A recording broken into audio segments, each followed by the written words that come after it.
Hello and welcome to the Archetype Project. Today we are going to discover the paradox of Samson and how his physical strength became his greatest weakness. The paradox of Samson lies in the gap between his external capability and his internal fragility. Why couldn't the strongest man control himself? We are talking about an unintegrated power, an immense muscular strength that hides a deep emotional void. Samson could tear down city gates, but he succumbed to his own impulses. This dissonance teaches us that a mismanaged gift can transform into an unbearable burden. We will analyze whether your abilities build you up or are destroying you. Let's begin with today's episode. When you possess an overwhelming natural talent, the world seems to bow before you effortlessly. For Samson, his strength was not an achievement, but a condition of birth that never demanded discipline from him.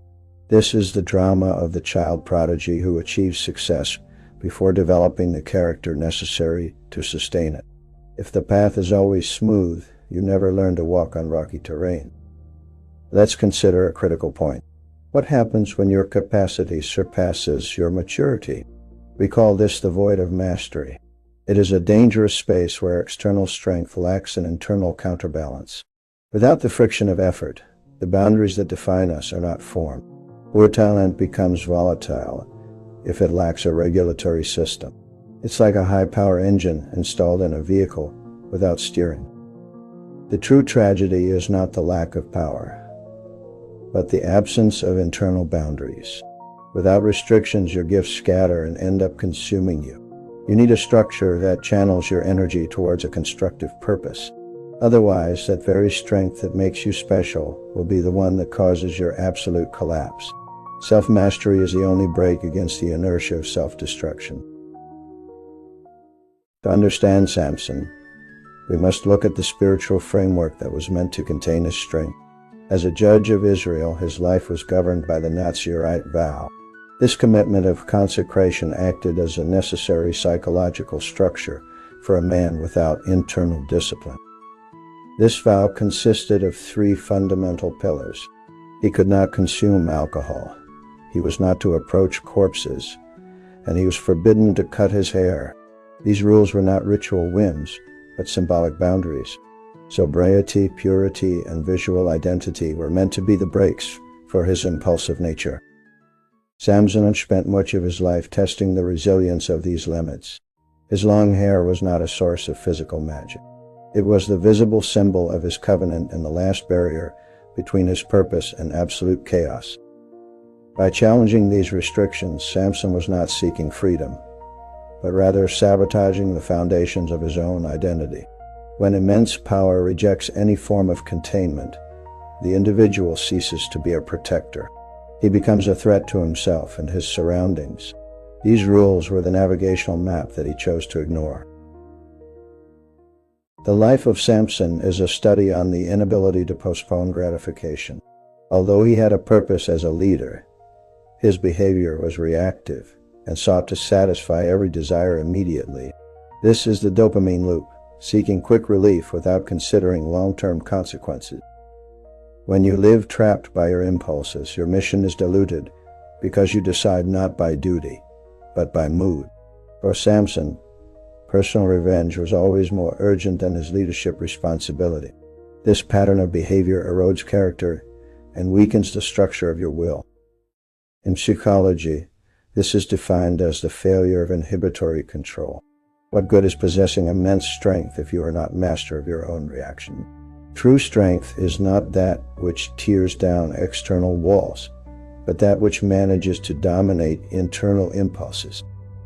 By choosing momentary pleasure, Samson transformed his potential into a constant waste of energy.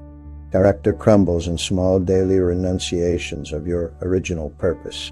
It is the fundamental difference between following a calling or being a victim of a fleeting whim. Every time Samson broke his bonds or escaped an ambush, he reinforced a dangerous belief. He felt that the rules of reality did not apply to him. When your actions lack external consequences, your ego inflates to the point of clouding your judgment. It is the myth of the exceptional man, one who feels so superior that he loses the ability to evaluate real risk. For Samson, constant victory acted as a psychological poison. If you always emerge unharmed thanks to brute force, you stop cultivating prudence. True wisdom is born from error and adjustment. However, he never had to change because his physical power corrected any oversight. Thus he settled into a cognitive blind spot, a state where danger ceased to exist in his mind. This illusion of invincibility halted his emotional growth. An ego that knows no limits becomes rigid and arrogant. Samson came to believe he was too big to fall. Uninterrupted success prevents you from maturing, as it takes away the humility needed to recognize your weaknesses. Without the weight of responsibility, he became a giant with a worldview completely distorted by his own power. The encounter with Delilah is not a simple story of seduction, but of self-sabotage. Why would you surrender your greatest secret to someone who already tried to destroy you 3 times? The answer does not lie in desire, but in the profound exhaustion of the ego. Maintaining a constant image of invincibility is exhausting. Samson was tired of being the solitary hero who knew no limits. By revealing the source of his strength, he wasn't seeking affection, but a definitive end. Self-sabotage acts as a mechanism to release the pressure of an identity you can no longer sustain. For him, Delilah's betrayal functioned as an invitation to rest. Sometimes you provoke your own downfall because the weight of success has become unbearable. You seek collapse to stop fighting against the expectations of a world that demands you be infallible. This is the mechanics of subconscious sabotage. You test your luck again and again until the system finally breaks. It's not a lack of intelligence. It's an internal cry asking to stop. Samson surrendered his secret so that finally someone could defeat him. The Philistines captured Samson and gouged out his eyes. This act was not only a physical punishment, but the materialization of his internal reality. Samson was already blind long before he lost his sight. He lived in the darkness of his own ego, unable to see the consequences of his actions. Upon losing the sense that connects us with the outside world, Samson was forced to look inward. The darkness eliminated the distractions of power and fame. In prison, tied to a millstone, the great warrior became a simple worker. This descent into the abyss is what we know as hitting rock bottom. Humiliation destroyed his previous identity. Without his strength and without his sight, Samson could no longer hide behind his facade of invincibility. Only in that absolute void could he find the clarity he lacked during his youth. Sometimes you need to lose your vision of the world to regain your vision of yourself. Physical blindness was the price he paid to finally gain spiritual insight and a real perspective on his existence. When Samson lost his hair, he didn't just lose his physical power. He lost the only version of himself he knew how to inhabit. For years, he built his identity upon a single exceptional attribute, becoming a one-dimensional individual. This is the risk of defining yourself only by what you do and not by who you are. If your worth depends exclusively on an external ability, your inner self ends up being an empty shell. Upon being reduced to a prisoner in a single instant, Samson experienced the absolute collapse of his person. It's what we know as the hollow man syndrome, the emptiness that remains when the mask of success that protected you from the world is stripped away. Yesterday, he was a titan capable of moving cities. Today, he's an anonymous body pushing a heavy millstone. This trauma is devastating because it leaves nothing to cling to when recognition disappears. However, within this identity crisis lies a unique opportunity. By losing his image as an infallible hero, Samson was forced to rebuild his character from scratch. Only in the silence of the prison could he begin to forge an essence that did not depend on applause or brute force. The archetype of Samson was not buried in antiquity. Today you can see it on magazine covers and on sports fields around the world. Samson's syndrome describes those individuals with extraordinary abilities who lack a solid emotional foundation. It is the phenomenon of the modern tragic titan, where external success serves to conceal a deep void of character. You identify this pattern in the brilliant executive who risks his company for an impulsive decision guided by ego. You also observe it in the athlete who sabotages their career due to a lack of discipline. Our performance culture rewards immediate results and raw power. However, it often ignores the maturity needed to manage that power responsibly. This disconnection creates figures who are giants in their field but children on the inside. These cases of self-destruction fascinate you because they serve as a warning about the limits of excessive ambition. Modern society often enjoys the spectacle of watching the strong fall. Ultimately, these examples remind you that talent is a powerful engine, but without an internal structure, it only leads to inevitable collapse in front of everyone. Samson lived and died in profound solitude because no one could question him. To avoid his trap, you need to actively seek accountability. A mentor is not an authority that limits you, but a necessary mirror. It is someone capable of pointing out your blind spots before you collide with reality.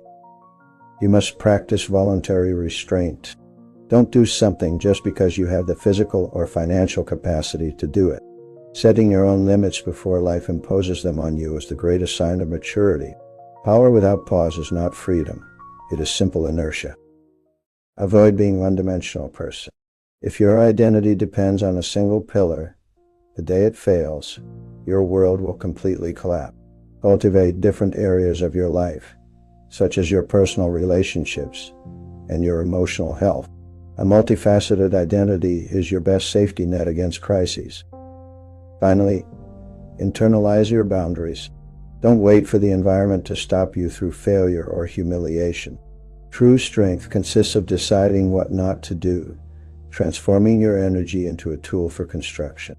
Only then will your talent cease to be a constant threat to your own existence.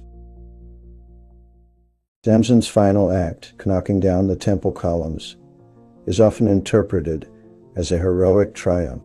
However, from an analytical perspective, it is the tragic culmination of a life without structure. By pushing those pillars, Samson not only destroys his enemies, but also liquidates his own existence.